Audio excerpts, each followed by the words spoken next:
Alguns escritores parecem que habitam uma camada diferente da linguagem.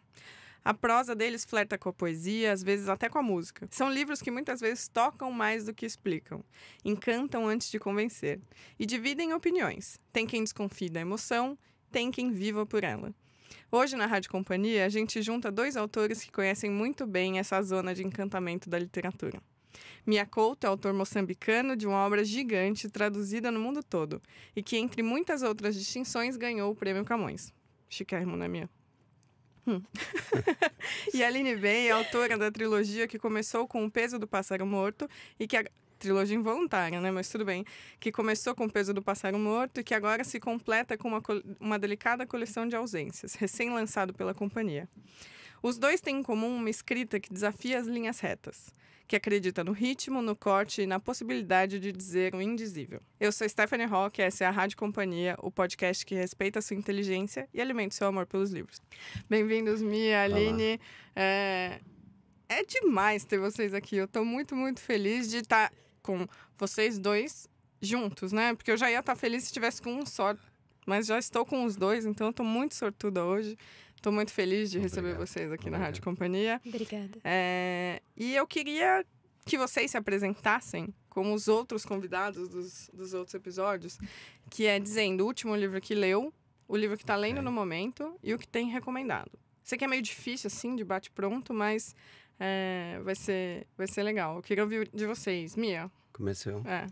Então, o que eu estou a ler há um tempo já, é um livro da Sara Galhardo, que se chama Exejoás. É pouco conhecido e eu vou dizer depois, falando nisso, porque me interessa sobretudo na literatura é a linguagem, não tanto a história, mas como é que ela de repente se torna sedutora e nos toma de assalto, não é? Acabei de ler foi mais reler do que ler, um livro de uma escritora moçambicana chamada Lilia Momplé. Eu acho que ela está publicada no Brasil, que se chama Ninguém Matou Segura. Eu recomendo, e não é por simpatia, mas recomendo a trilogia inteira da Aline. Mas é marmelada, hein? É marmeladíssima. Obrigada, amiga. Mas é sério, porque, sobretudo este último, porque é este que me tomou de assalto mesmo. Muito obrigada, gente. Sem palavras aqui. Eu vou tentar não chorar hoje, porque eu tô com 2 ídolos aqui do meu lado. Que isso. Mia Couto, que é um dos escritores favoritos da minha vida, da vida de tanta gente. E a minha editora, Stephanie Rock, a quem eu sou tão grata pela sensibilidade e dedicação. Sem dúvida. Então, é uma alegria dupla também para mim. A alegria minha. Imagina, eu sou chiquérrima e muito, muito sortuda de poder editar vocês 2. Dois autores tão incríveis, contemporâneos. Sério, Não, mas posso dizer uma histórico. Coisa? Claro.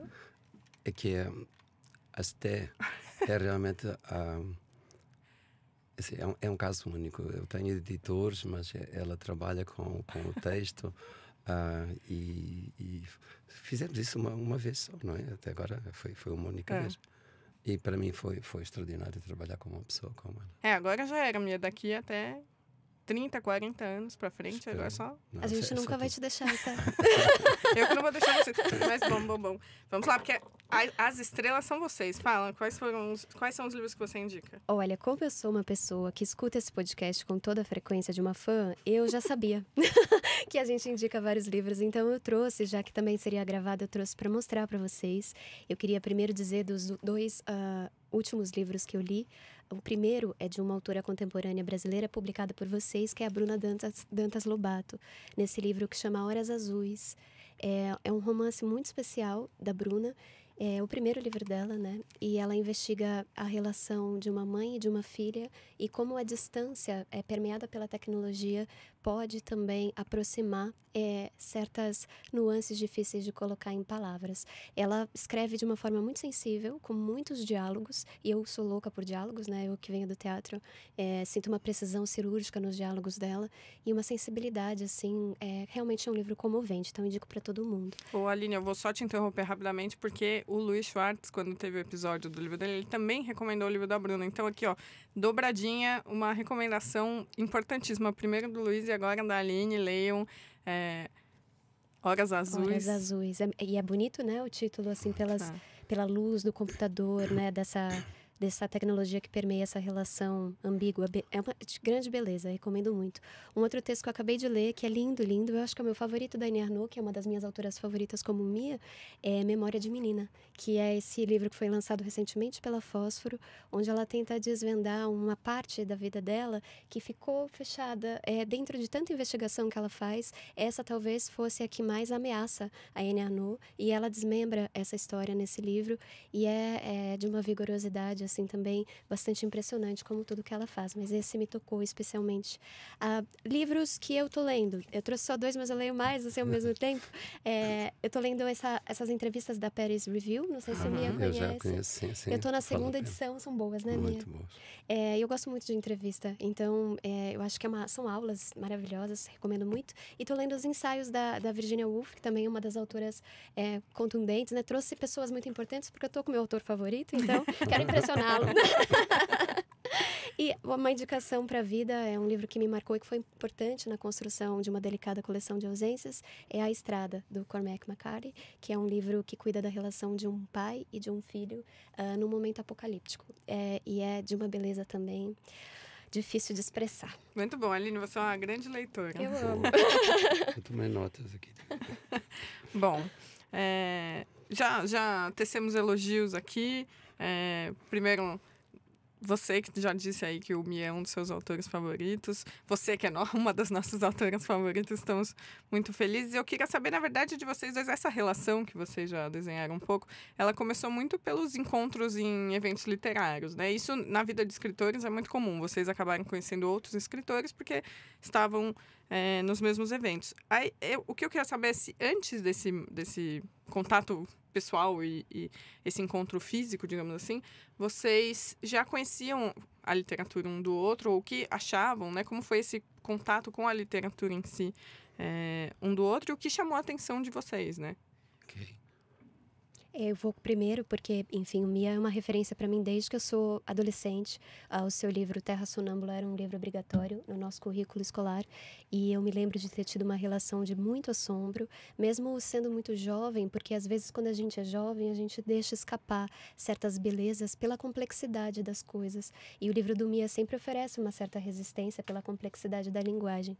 Mas você e Fernando Pessoa foram poetas que entraram logo na minha vida, que não demoraram, apesar de serem tão grandiosos, né, fluíram num lugar de muita generosidade que eu acho que vocês dois têm na linguagem. Apesar dessa complexidade, são livros que os jovens também leem, né, e fluem às vezes até com com cores e liberdade maior do que um acadêmico que já vai ficar mais parando, né, se mobilizando em certas estruturas. Eu acho que tem um vigor que leva a gente junto. Então, Terra Sonâmbula foi um livro que me marcou muito, e eu descobri ali, antes de querer ser escritora, que era possível contar uma história de uma certa maneira, de uma maneira muito peculiar, sem perder a poesia da cena.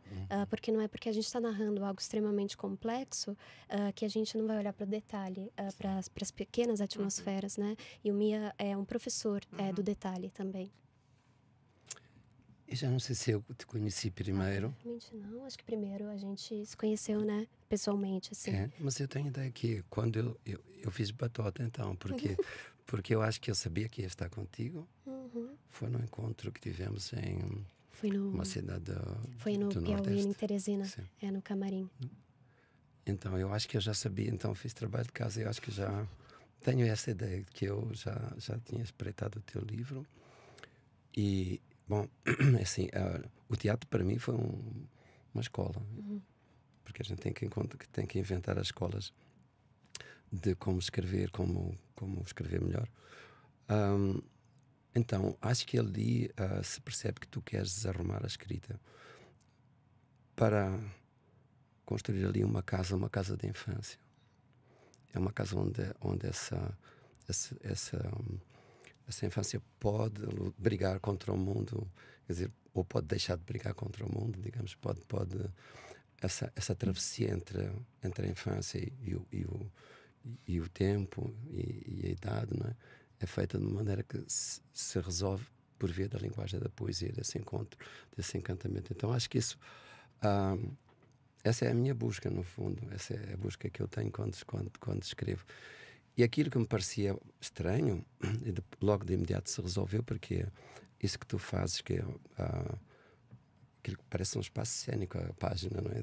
Então, esse trabalho que fazes na pontuação e às vezes no corpo da letra, tudo isso, não é um artifício, é alguma coisa que cria voz, que cria luz, que é como se estivesses a fazer do leitor um espectador do momento que está a ser descrito, não é? Portanto, o momento não é descrito, ele está a ser inventado em conjunto. Isso, para mim, eu, como disse, já confessei no princípio, eu sou apaixonado sim, pela linguagem, é isso que eu procuro, e tu tinhas tudo lá.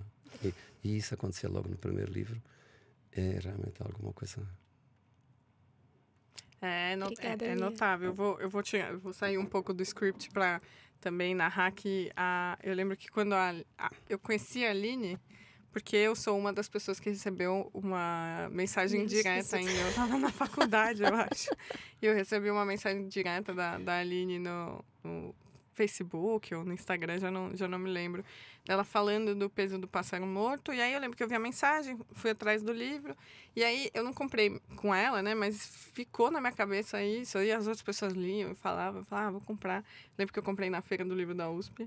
E foi isso, assim, foi o melhor livro que eu tinha lido no ano, foi arrebatador. E o seu também, o meu contato, assim como o da Aline, foi cedo na escola ainda, então, pra mim é surreal, né? Ter te estudado É surreal. E anos depois estar aqui com você, mas aí a gente finge costume. Totalmente. Todo episódio aqui eu finge costume, então a gente, tudo bem, vida que segue.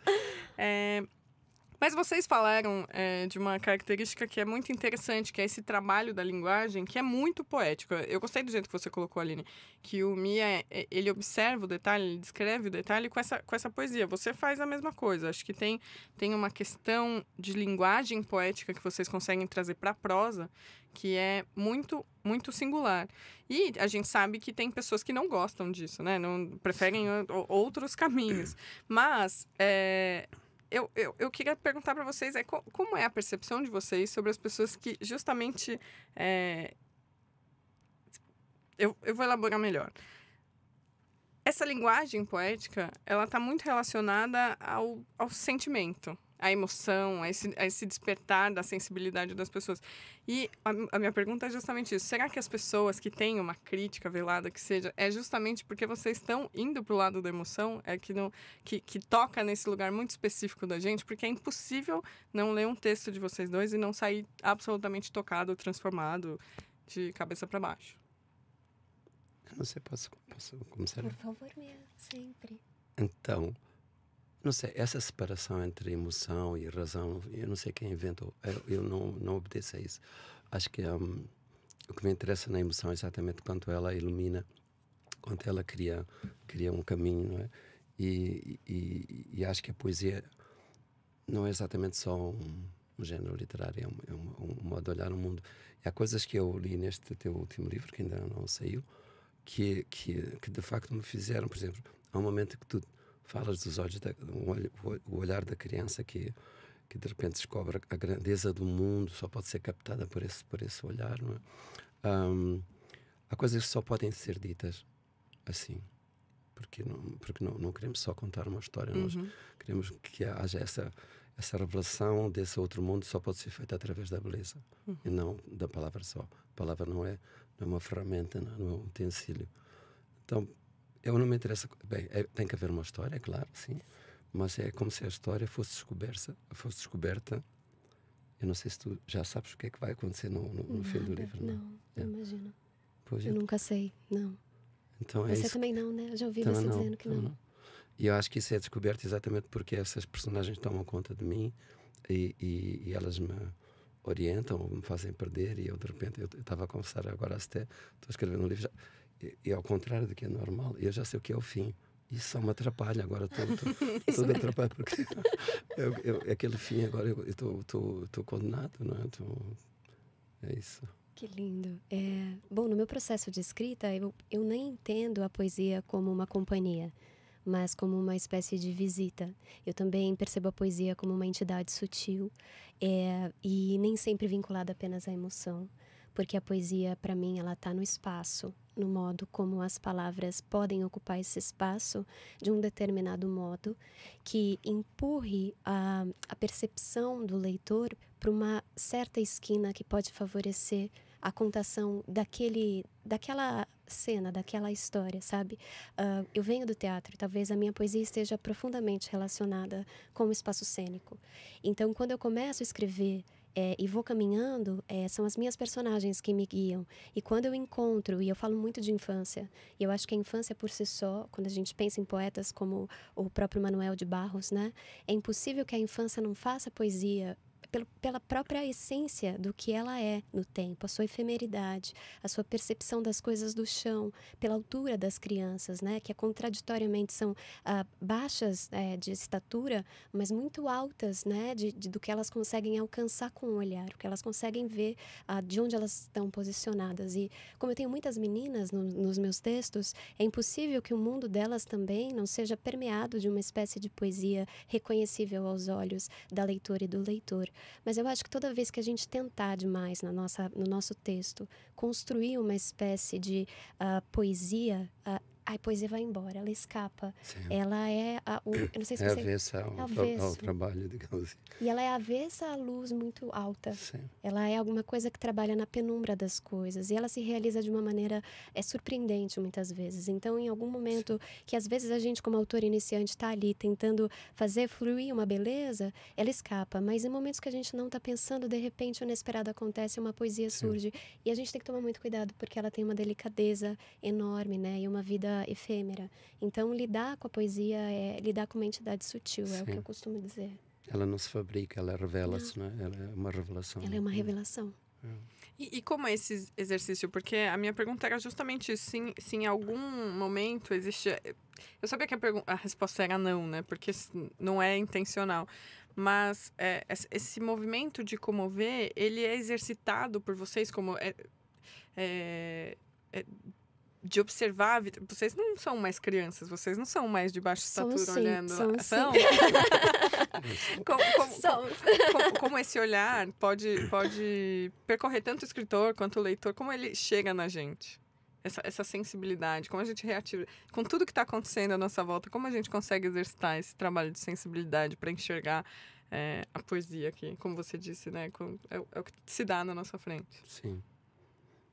Eu acho que provavelmente há um lugar comum nosso, que é o lugar da oralidade, isto é, nós escutamos. E eu escuto vozes, e são essas vozes que é uma presença quase física, não é? Ou mais que física, é uma inundação.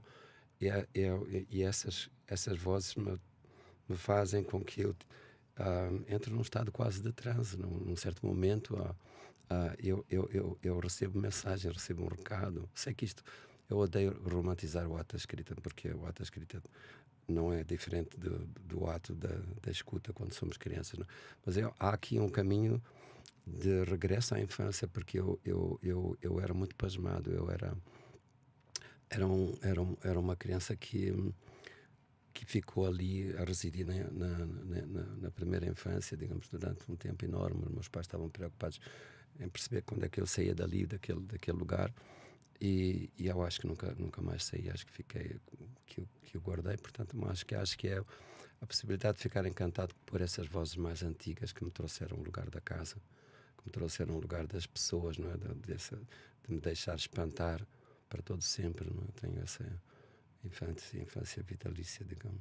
Exatamente, eu me sinto assim também. A minha infância foi uma infância de uma filha única. Minha irmã chegou quando eu estava com 12 anos já.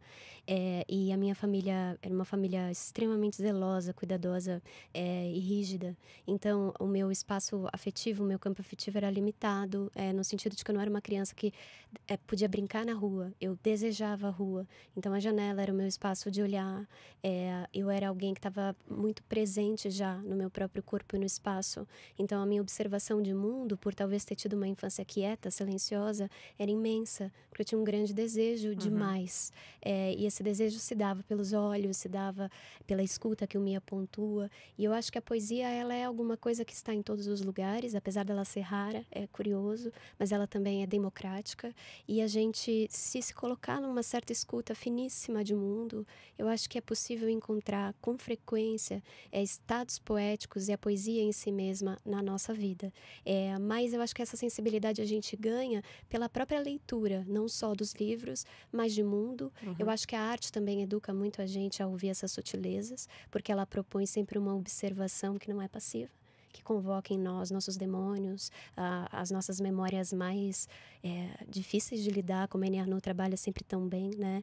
As coisas que não têm explicação, as coisas que a gente compreende mal e que ficam nos assombrando por anos e anos. A arte coloca isso sempre à tona e de uma maneira envolvente, porque a arte é sedutora, erótica, ela, enfim... Então, a arte é uma ótima educação sentimental, de certo modo, né? Muito bom.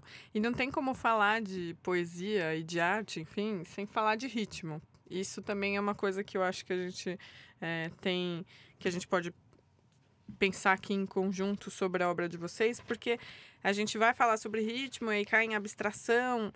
Sei lá, é uma coisa um pouco difícil de a gente tentar dizer o que é ritmo. Assim como, enfim, poesia, mas tudo bem. Mas eu queria saber sobre essa mesma poesia que vocês... que se vocês conseguem imprimir nos textos, ela também está calcada num ritmo. A Aline tem um ritmo, aliás, que agora no novo livro, acho que os leitores vão ver que mudou um pouquinho, não é como nos outros, mas enfim, existe um ritmo que é próprio de vocês. E de onde que vem esse ritmo? Vocês... sei lá, vocês escrevem e depois lêem em voz alta, vocês se escutam, vocês pensam nisso. Você já deu a chave, que a palavra é oralidade, mas como vocês conseguem transpor esse ritmo pro texto em si? Não sei, eu começo a escrever sempre como se estivesse a escrever poesia, como um poema em verso, vamos dizer assim. E cada frase tem que ser depois lida em voz alta, sim, tens razão. E às vezes simplesmente trocar o lugar de um adjetivo. Bom, os adjetivos é uma coisa que a gente deve evitar o mais possível. O lugar de uma palavra faz diferença para mim. Então eu tenho que ter esse contacto de que o texto, na forma escrita, me chegue depois de uma forma oral, de uma forma sonora. Não é? Então acho que é isso. Só queria dizer uma coisa pequenina, depois, por causa da janela. Eu lembro-me da escola. Eu era um péssimo aluno sempre. E na escola, eu que me lembro... Não imagino isso. Não, eu não era bom aluno, não. Péssimo já também já é uma vaidade. Mas o que me lembro da escola primária, quando eu tinha entre os 6 e 9 anos, eu lembro-me da janela. Eu ficava ao lado da janela. E aquilo era o meu lugar de salvação, digamos assim. Porque ali aprendi o que a escola me podia dar de mais importante, que era não estar onde eu estava. Essa coisa, uma espécie de migração que eu fazia para resistir, porque a escola era um lugar muito cinzento, não é como agora, não é? Era um lugar muito pouco dado a essa viagem que a gente quer quando está na infância. É difícil caber o devaneio na sala de aula, sim. né? A janela talvez seja esse espaço.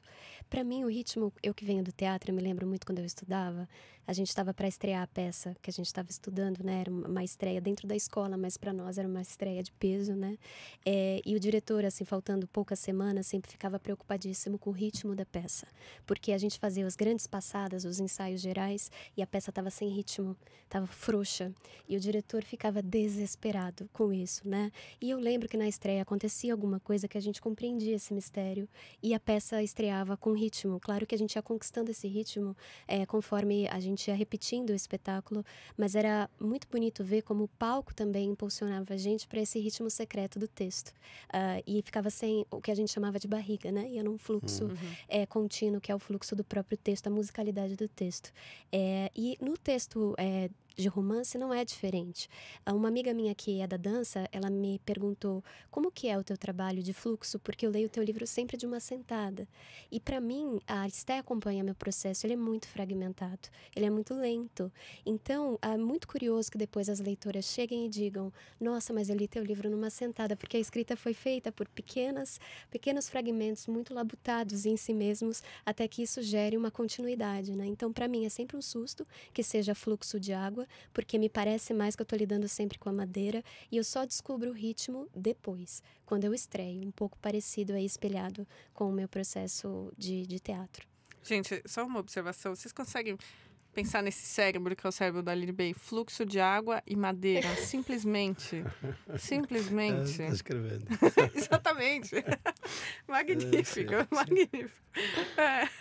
Olha, eu até perdi o rebolado depois dessa. Como é que eu vou perguntar qualquer coisa?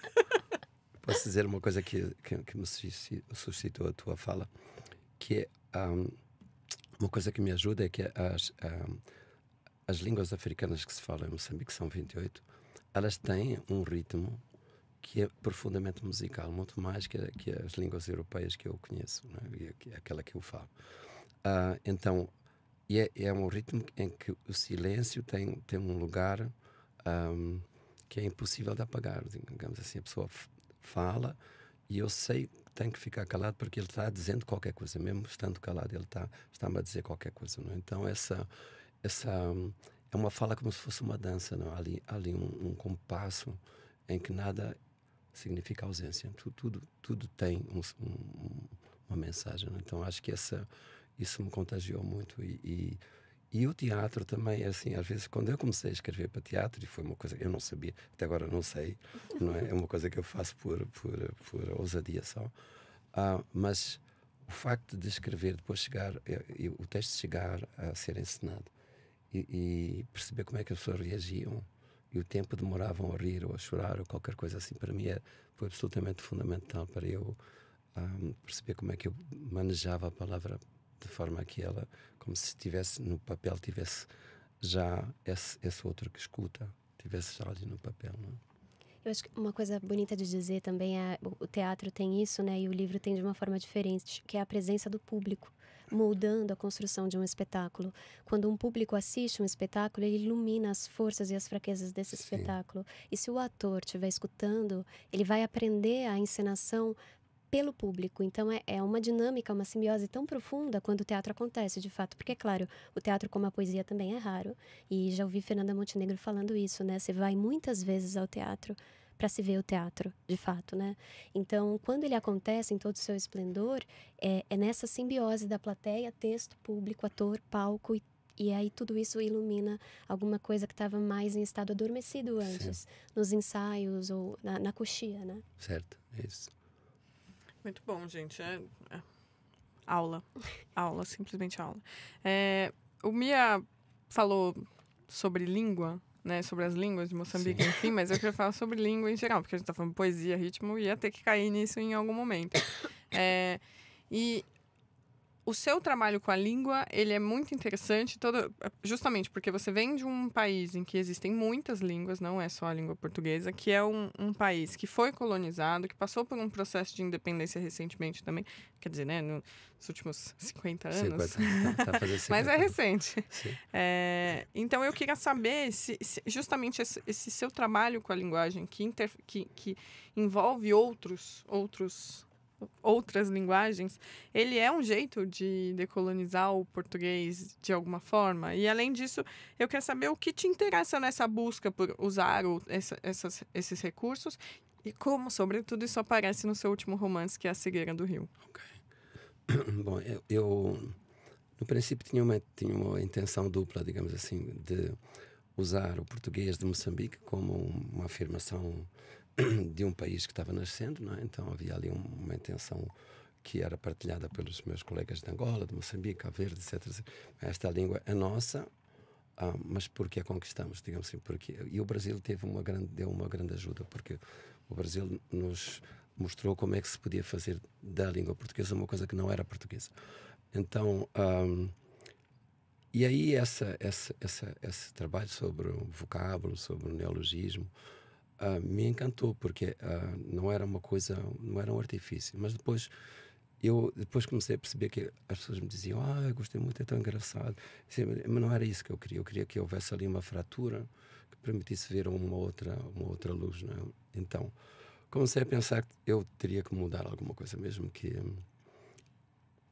Porque se esperava de mim uma coisa e eu não queria. Eu não queria esperar de mim próprio qualquer coisa que já estivesse previsto. Então percebi que o mais profundo não é isso. O mais profundo é que essas línguas que convivem com o português e que remoldam o português em Moçambique, elas têm um fundamento, têm uma outra visão do mundo, que é essa que me interessa. E, por exemplo, vou só contar este como um exemplo que parece-me que pode ser luminoso. Eu pergunto a uma senhora que está sentada junto a um rio: como é que se chama este rio? E ela era uma pessoa com idade. Ela disse-me assim: você já sabe, porque é que me está a perguntar isso? Porque eu quero sempre perguntar. Eu pergunto sempre como é que se diz em cada um dos sítios de Moçambique, como é que se diz alguma coisa que eu penso que já se sabe, ou que eu já sei. E ela disse: não, aqui, vocês chamam Limpopo, mas nós aqui chamamos, e disse na sua língua, Matiwakunhimba. Matiwakunhimba quer dizer a água que engravida. E isto, para mim, é poesia, mas para ela não é. Ela não dá esse nome. Esse rio é uma mulher. É uma mulher que, ciclicamente, ela se inunda de si própria, não é? Então, e tem inundação. É cheia. Então, é isso que eu quero, porque só por via da poesia eu chego lá, aquilo que é uma outra maneira de ver o mundo, em que não há separação do vivo e do morto, do orgânico e do inorgânico, da coisa e do ser, não é? O rio é uma criatura, e eu posso falar a língua do rio, digamos assim. Muito bom. Mas e no seu livro, A Cegueira do Rio? Isso aparece muito. Essa questão justamente da oralidade, da escrita especificamente. Não sei se vocês já tiveram a oportunidade de ler o romance mais recente do Mia, que é A Cegueira do Rio. Ele é um romance muito legal, que se baseia num evento histórico que de fato aconteceu em Moçambique, relacionado à Segunda Guerra, enfim, e que a gente conhece uma série de personagens de forma fragmentada para construir um universo que tem muito a ver com a palavra, tem a ver com a escrita, aliás, né? Existe uma questão de se perder justamente a habilidade de se escrever, de se comunicar tal qual a gente conhece, sim, mas que se tem a oralidade ainda onde a gente se baseia. Como você acha que esse seu trabalho com essa linguagem moçambicana se dá no A Cegueira do Rio? Olha, digamos assim, há uma intenção que eu tenho no livro, que é se a escrita desaparece, de que maneira os europeus e os africanos lidam com esse mesmo assunto, não é? Então, e sobretudo numa condição em que há uma guerra chamada, sempre que os europeus fazem uma guerra, ela é chamada de mundial. E são os africanos que vão depois, é aqui uma inversão do lugar de poder, não é? Que vão depois ensinar os europeus a habilidade da escrita, o regresso à escrita, não é? E é evidente que isto a propósito não é dizer assim, agora é um momento de vingança, é um momento de punir o outro, mas é um momento de perceber que algum dos lados tem que de vez em quando parar e ter a humildade de se apagar para perceber que o outro tem qualquer coisa para se dizer, para se ouvir, não é? E acho que esse é um momento, por exemplo, só para dizer uma coisa pequena, porque este é um assunto que me encanta muito, mas, por exemplo, esta ideia de que há uma percepção de fim do mundo, esta visão apocalíptica, que tem fundamentos hoje a gente tem razão de estar preocupado, não é? Mas os africanos vivem isso sem essa pressão dramática, porque o mundo não tem fim, porque ele não teve princípio, não é? Então, essa percepção de ignorância, do não saber, é vivida com uma certa tranquilidade. Nós ficamos doidos por não estamos a perceber o que está a acontecer. Estamos todos perdidos e precisamos de entender, mas esse entendimento é um lugar de segurança, de conforto que precisamos, não é? De poder também. E para os africanos há sempre qualquer coisa que escapa, há sempre qualquer coisa que é invisível e que ajuda a perceber o mundo. E, portanto, eles vivem isso com estou a dizer eles, é uma generalização terrível, mas quer dizer, as culturas dominantes em Moçambique, é assim que eu posso dizer, têm essa percepção de que há qualquer coisa fundamental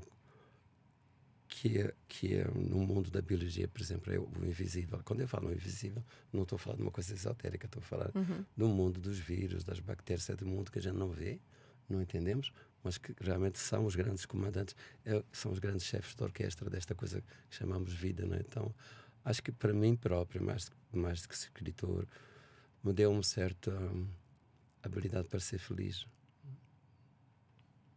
E eu depois vou combinar com o pessoal que a gente vai fazer um episódio de você sozinho, falando todas essas histórias, isso que você disse que você quer falar, que você ficaria um tempão falando. Pô, mas eu estou numa conversa a três, então eu tenho que dizer. Eu estou aqui, nossa, animadíssima Não com é? esse episódio, por favor.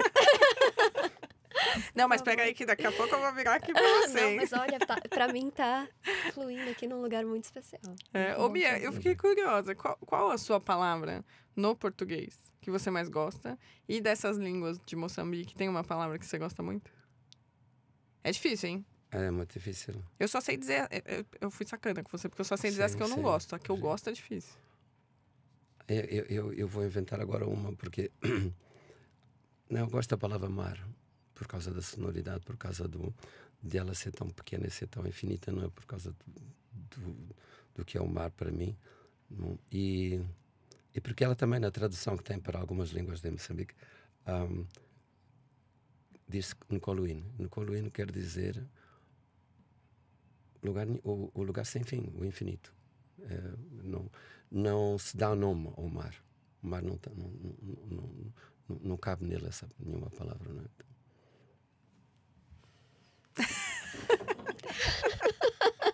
Eu até esqueço onde eu estou, sabe? Esqueço onde eu estou. Não, peraí, que agora é você, Aline. Ah, sim, vamos lá. A primeira coisa a gente trabalha juntas desde o Pequena Coreografia do Adeus, mas eu sou fã sua desde o Peso do Pássaro Morto, agora a gente está reeditando, mas eu queria começar perguntando sobre Uma Delicada Coleção de Ausências. É até engraçado, né? Porque a gente trabalhou bastante nesse livro e é engraçado pensar em fazer uma pergunta a respeito.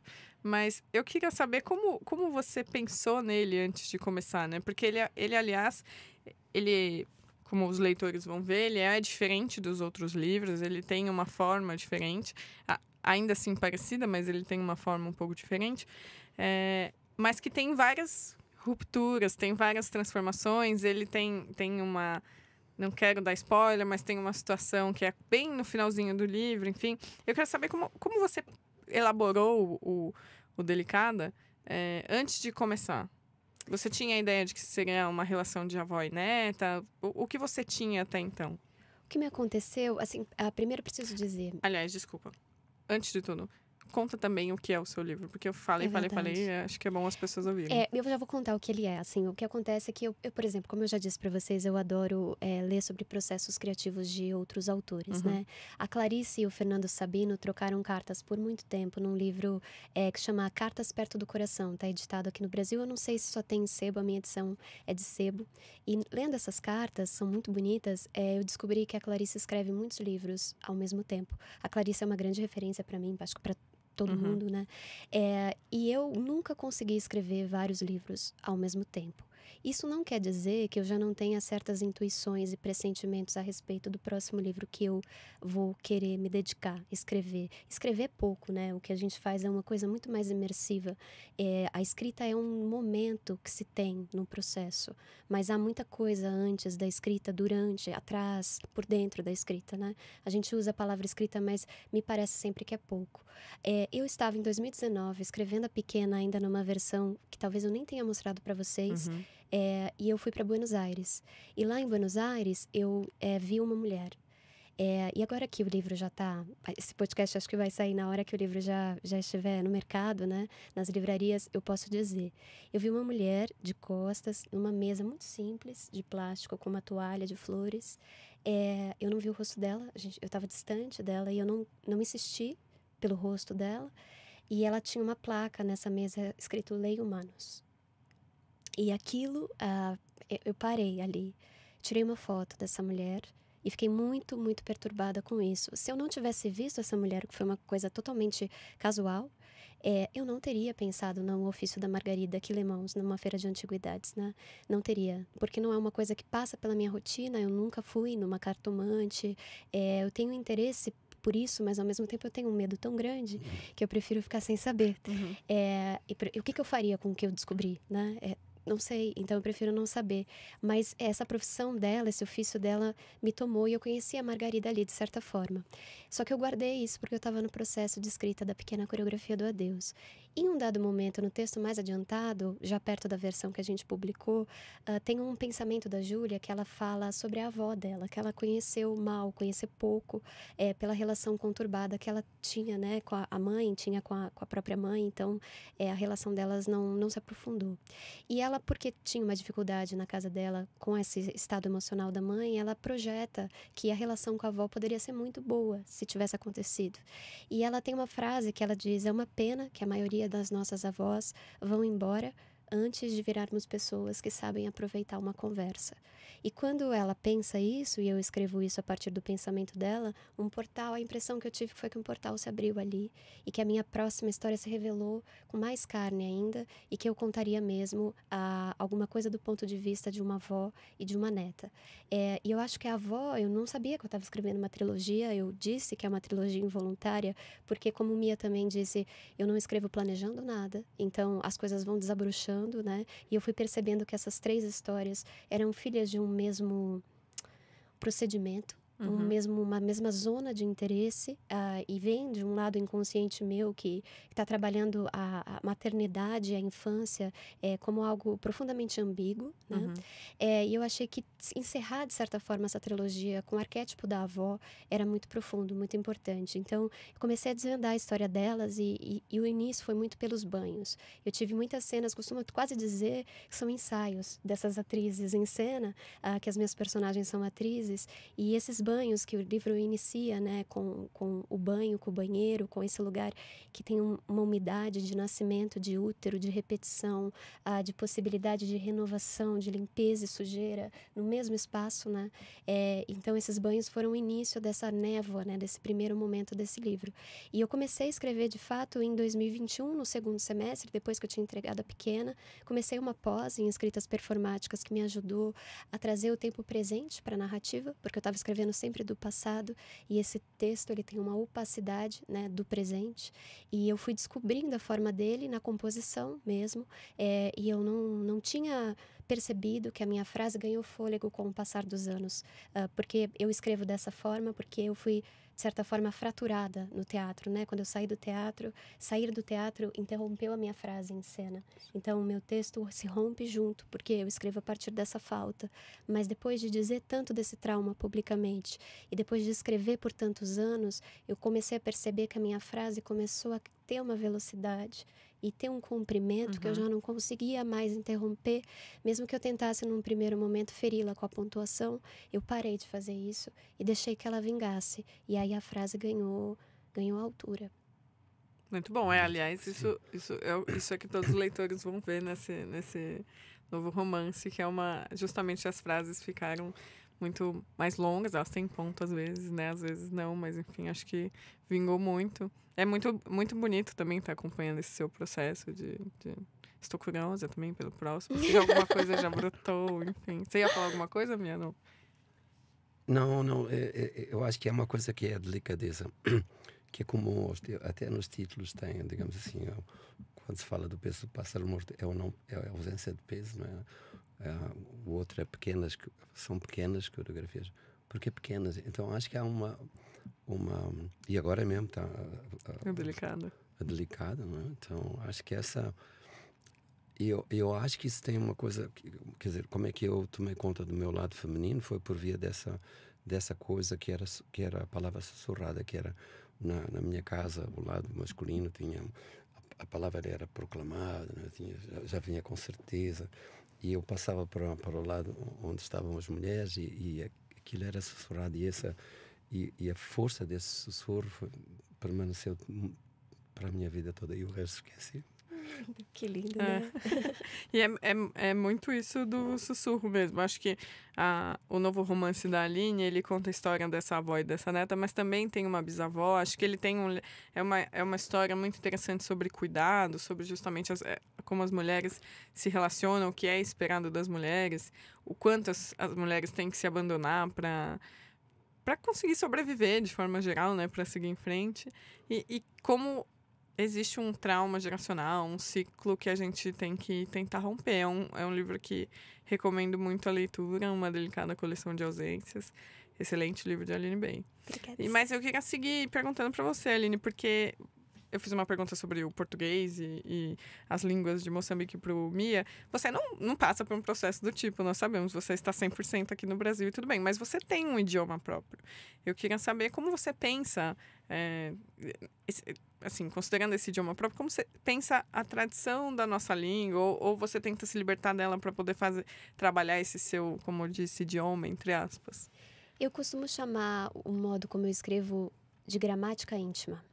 Porque talvez a palavra idioma e a própria palavra língua são muito grandes. Uhum.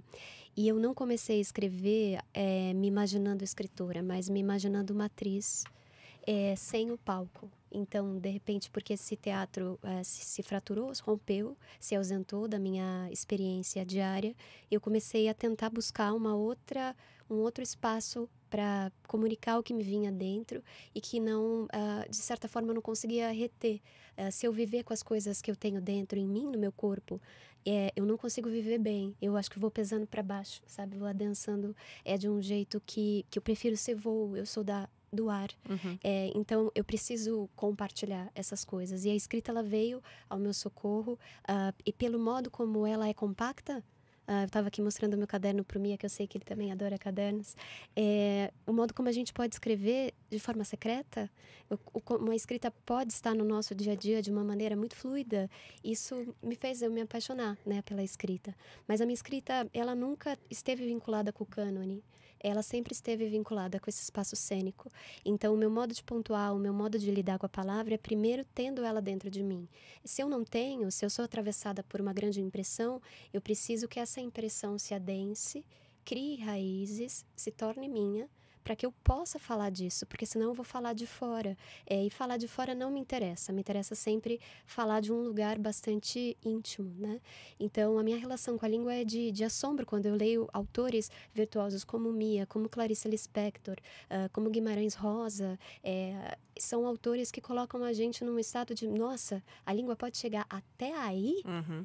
E aí você coloca um óculos, assim, pra você falar, tá, eu tava vendo só até aqui. E esses autores estão me mostrando o que tem até aqui. Mas é claro que esse caminho não é para todo mundo percorrer, mas só de saber que ele existe, já dá uma dimensão outra pro nosso processo, né? Então, eu não me incomodo de escrever pequeno, assim, é o meu modo de lidar, é o meu modo de ser. Perfeito, perfeito. Bom.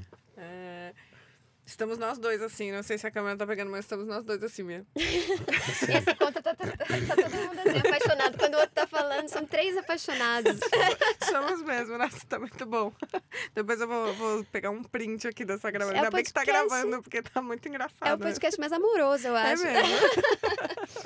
Mas bom, vou voltar pra você, Mia. Eu queria te perguntar, assim, quando você começou a escrever, por favor, não estou te chamando de velho, mas quando você começou a escrever, a gente não tinha internet, não era desse jeito que é hoje. Como era a sua relação antes, né? E agora que tem a internet, essa proximidade? Porque a gente tava vindo pra cá, sei lá, a gente passou por uma moça, a moça falou, Mia Couto, posso tirar uma foto? Acho que essa proximidade mudou muito com a internet. Então, eu queria saber qual é a sua percepção de como era ser escritor antes de todo esse movimento que aconteceu. E como é hoje, com as redes, com esse seu rosto estar frequente nos lugares, enfim. E a Aline é a pergunta oposta, porque você... Eu falei mais cedo, né? Eu recebi uma DM sua no Peso do Pássaro Morto. Você já estava na internet. E você tem uma relação muito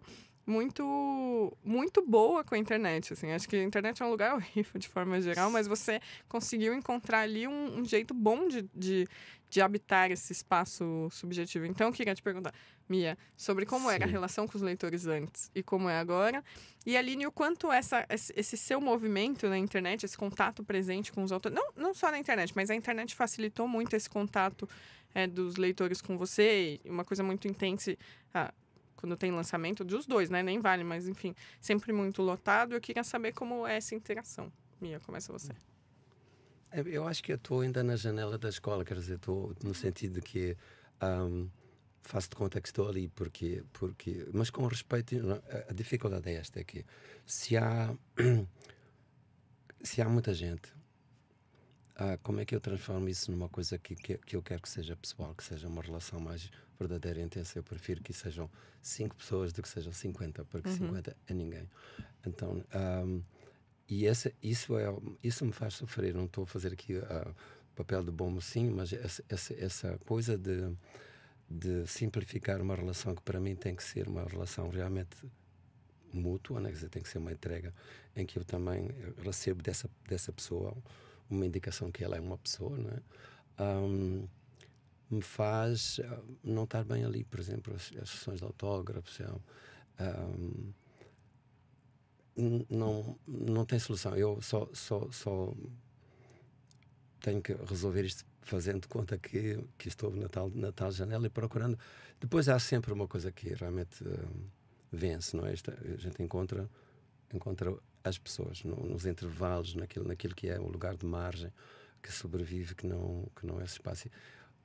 O Afonso Boa já me tentou criar 70 vezes uma coisa no Instagram, nem sei como é que se chama a coisa. Uma rede social, um perfil? Um perfil? Um perfil. E no Facebook. Não é por mérito nenhum, é porque eu não sei entrar nesse mundo e também não. Agora já não me apetece também, não. É isso. Não tá perdendo muita coisa, mas se fosse pra te dizer, hoje em dia não tá perdendo muito. Eu quero só ter o meu espaço de intimidade que não encontro ali, não. E uma curiosidade sobre Mia, que só reforça o que ele disse, a gente, quando tá planejando eventos com o Mia, de lançamento, enfim, ele sempre fala, não, mas se for possível, não vamos fazer num auditório, vamos fazer uns círculos, aí às vezes é com algumas pessoas. E assim, eu simplesmente amo a ideia, mas ao mesmo tempo é sempre difícil, porque como muita gente te ama, é muito difícil a gente conseguir poucos núcleos, né? Porque a gente tem uma multidão de fãs. É que eu não sinto, quer dizer assim, essas pessoas que me amam não me amam a mim, não é assim, digamos assim. E é isso que eu tenho, é isso, eu não quero usurpar o lugar daquela pessoa que o leitor inventou como autor do livro, não quero. Então, esse é o respeito que eu tenho que ter pelos pessoas. Eu não sou essa pessoa, eu sou um outro. Ai, gente, espera que eu só vou anotar que o lugar que o leitor, a pessoa que o leitor inventou. Essa frase é linda, Mia. Todas são.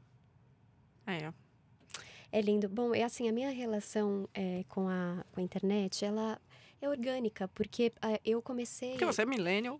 Sou millennial. E aí eu comecei a escrever... O que aconteceu? Eu comecei a escrever na faculdade de letras. E na faculdade de letras, eu comecei a publicar na revista da minha faculdade. Quando eu comecei a escrever, foi um susto tão bonito que eu comecei a exercer a escrita de uma maneira um pouco... exacerbada no sentido público. Então, eu escrevia de manhã, de tarde, e aí eu chegava na faculdade que eu estudava à noite e mostrava os meus textos para os meus amigos, lia, mostrava. E eu fiquei excessiva, né, no sentido de que tem outros assuntos que a gente quer percorrer. E aí uma amiga minha falou o seguinte, Aline, muito legal, mas vamos fazer o seguinte, eu vou montar um blog para você coloca os seus textos lá e a gente te lê, depois a gente conversa. Eu, na minha febre, não quero blog e tal, mas ela uma amiga muito querida fez esse blog e eu comecei a usar o blog. Quando eu comecei a usar o blog, eu gostei. Eu achei legal, divertido, criativo, porque tem uma coisa na internet que é a autonomia, que também, aparentemente, a gente tem, né? Porque é uma aparência de autonomia, essa liberdade, ela tá cada vez mais, né, fechada dentro de sistemas extremamente capitalistas, mas há uma espécie de autonomia e um lugar onde a gente alcança que talvez no cotidiano, no boca a boca, a gente não consiga. Então, funcionou muito bem. Aí eu comecei a usar o Facebook também logo nesse começo, publicando meus textos lá. Quando eu comecei a fazer saraus, eu tinha um site de arte e cultura com 2 amigos meus da faculdade, chamava Oitava Arte, e a gente tinha um sarau que chamava Sarau do Caixote, que tinha um amigo meu fez uma caixa bonita, ele trabalha com mecânica, colocou uma caixa de som atrás, o caixotinho tinha rodinhas, então eu andava com os meus amigos pela cidade de São Paulo, a gente escolhia lugares icônicos como o Vão do MASP, o Lago da Batata, colocava o caixote lá, um caixote que tinha sustância, que a pessoa podia subir e dizer as coisas que ela queria dizer, os seus poemas. E a gente chamava as pessoas para estarem com a gente. E eu comecei a usar a internet para convidar as pessoas e as pessoas iam. Então eu percebi que a internet era um lugar onde a minha voz, o meu desejo, era escutado. E se eu só falasse para as pessoas que eu trombava, eu ficava limitada ao meu deslocamento, que começou a se tornar cada vez menor, porque a profissão de um escritor encerra a gente no espaço da intimidade, né? Então, assim, eu fui ficando cada vez menos amigos. Conforme a escrita foi avançando, eu fui ficando mais sozinha, assim, no sentido de horas solitárias. E aí a internet, ela surgiu como uma possibilidade de dizer, olha, eu estou fazendo isso, eu convido você para isso, eu estou lendo isso, e também absorver das outras pessoas as coisas que elas estão fazendo. Então, nesse sentido, a internet tem me ajudado muito a me comunicar. Sem dúvida, realmente você aí que está ouvindo certamente recebeu uma DM de Aline Bey. Olha, eu sou muito grata à jovem Aline. Eu ainda sou jovem, mas a jovenzíssima Aline, por tudo que ela fez por mim. Eu tenho muita... Aqui, estamos com um exemplar perfeito para falar isso. Eu tenho muita convicção de que você, primeiro, mudou muito a lógica que os escritores trabalham na internet e trabalham a própria obra, aqui no Brasil, né? Eu tenho convicção completa de que você ali fez uma escola que não tem volta, que trouxe os leitores para próximo dos escritores, uma coisa... Porque, realmente, eu antes de... Até hoje, na verdade, ainda faço muito isso, né? Mas tinha muito uma impressão de que os escritores eram pessoas que estavam lá longe, que eram muito inacessíveis, que era uma coisa muito difícil. E você falou, não, pega aqui minha mão, lê aqui meu livro. Pelo amor de Deus, lê meu livro aqui. Então, acho que você abriu ali uma lógica que não tinha. E eu coloco 100% na sua conta, viu? Pro bem e pro mal, né? Até porque para os escritores e escritoras que são mais reclusos, isso é uma coisa dolorida. Então, eu sempre digo, né, que a gente tem que estar alinhado à nossa natureza, à nossa essência. Sim. Se faz sentido para você ser um pouco, se deslocar mais, como se comunicar com as pessoas, ótimo. Se você não fazia isso antes por uma espécie de timidez, pronto, ela já está...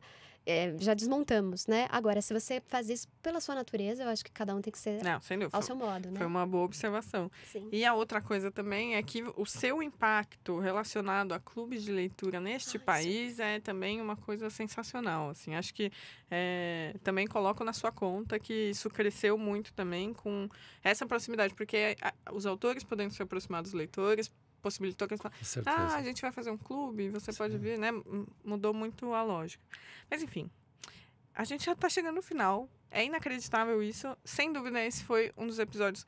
Foi o episódio mais amoroso desse podcast. Eu estou muito triste de encerrá-lo, porque eu poderia ficar muitas horas conversando com vocês.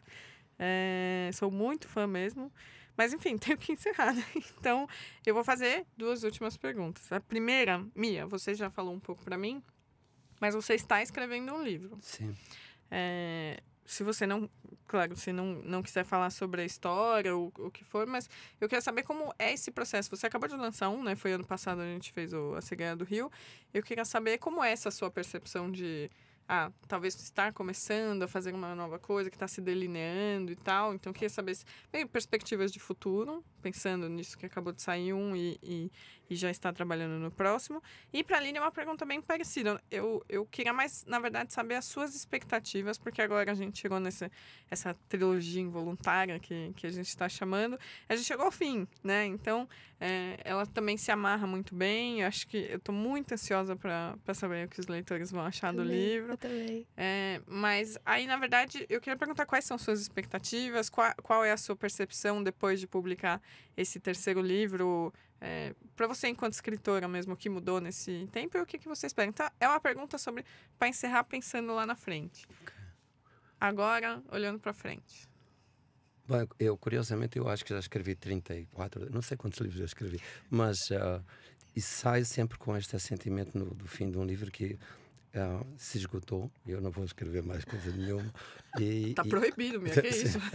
E neste caso, para ser muito breve, portanto, eu não só tinha esse sentimento, porque publiquei o ano passado este livro, como também o meu país estava a viver um momento que parecia que o país ia ficar em suspenso, né?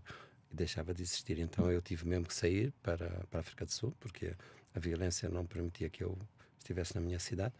E essa ideia de um fim do mundo fez com que eu olhasse do chão Foi do chão, porque é uma história que se passa no mundo subterrâneo, não é? entre mineiros. Surgisse uma outra história, como se eu precisasse daquilo como uma maneira de me reconstituir, não é? Então, o livro já está bem andado, já tem talvez umas 80 páginas feitas. Se calhar para o ano eu publico. Bom, estamos ansiosos. Ai, que delícia. Bom, no meu caso, eu percebi essa trilogia realmente, como eu disse, na feitura do processo. Então, quando eu estava terminando a Delicada, eu senti que tinha uma luz se apagando nas minhas costas. E eu acho que foi por isso que eu sustentei também o fato de ser uma trilogia, porque alguma coisa mudou depois da travessia desses 3 primeiros livros no meu fazer, né? E eu senti que tem uma nova coisa se impondo, um novo desejo de uma outra ambientação, de um novo lugar. E eu não sei o quanto isso vai se estender, porque eu sou uma autora bastante cíclica, eu não tenho medo da repetição, como muita gente tem, porque eu venho do teatro, e o teatro é a arte que mostra o mistério que existe, é na repetição e o modo como é pela repetição que a diferença aparece, né? Então, eu também sinto que a cada livro que eu escrevo, ele passa com o seu grande carro, abre alas e tal, mas ele esquece sempre um pequeno adereço em cena.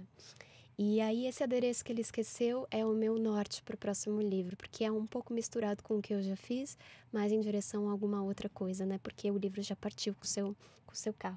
Então, é isso. E a expectativa para os leitores e o Delicada? A minha expectativa está enorme, porque eu adoro ouvir meus leitores e leitoras, eu confio muito neles, eu aprendo muito, né, nessa troca. A gente vai ter um clube em breve, né, sobre a Delicada, então eu estou super ansiosa para ouvir todo mundo e colhendo tudo que esse livro vai me trazer nos próximos anos. É um grande livro. Muitas coisas, vai trazer muitas coisas. Bom, é isso, estou triste. Hoje eu estou triste de terminar esse podcast, eu vou dizer de verdade. Mas ainda bem que acaba aqui, eu posso abraçar os dois. Esse momento continua. Mas queria agradecer a Aline e a Mia por poderem estar aqui. O Mia, coitado, ele tava com gripe, até sem voz, mas ficou bem. Agora estou com uma voz tipo Jeremy Irons. Ficou bem, tá tudo muito bem. Bonito, eu adorei. Mas enfim, queria agradecer vocês dois. Muitíssimo obrigada. Eu que agradeço, queria agradecer demais esse convite. Vocês, a Companhia das Letras, por me colocar como meu autor favorito para debater literatura. Muito obrigada. Imagina. Bom, esse foi o episódio de hoje da Rádio Companhia. Para quem nos ouve, todos os livros aqui citados estão na descrição do episódio. Se você gostou, recomenda aqui a Rádio Companhia para seus amigos. E para outras pessoas, claro, não esquece de seguir a gente na sua plataforma, no seu tocador favorito. E é isso, compartilha, curte, o sininho, sei lá, não lembro como fala. Mas enfim, muito obrigada por ouvirem e verem a gente, o 3º episódio gravado da Rádio Companhia.